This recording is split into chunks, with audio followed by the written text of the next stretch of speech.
I'm glad Uduhle raised this because what she's speaking about is acanthosis nigricans.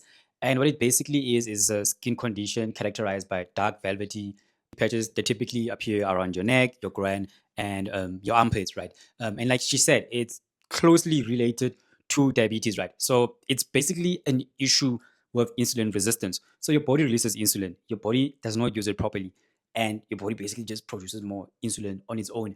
And it is that excess insulin that basically leads to an abnormal growth of skin cells, which would then appear on your neck, your armpits, and your groin, right?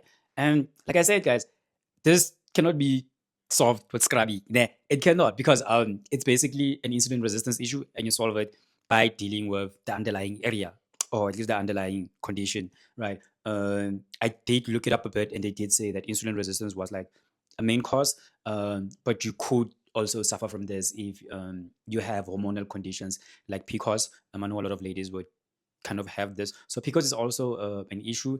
Sometimes people who have type 2 diabetes, but it would also show up if you are pre-diabetic, right? If you haven't been diagnosed, but if you're experiencing it, then maybe you want to check, you want to get checked for type 2 diabetes. There's also a part where they mention certain kinds of medication. So sometimes your oral contraceptives that you're taking may also contribute to it.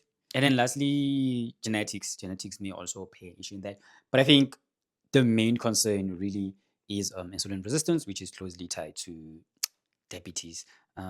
So yeah, when you see people with like dark necks, or dark spot patches around the armpits and even sometimes their groin, then maybe consider that they may be struggling with insulin resistance, as opposed to just assuming that they are not taking good care of themselves hygienically, right?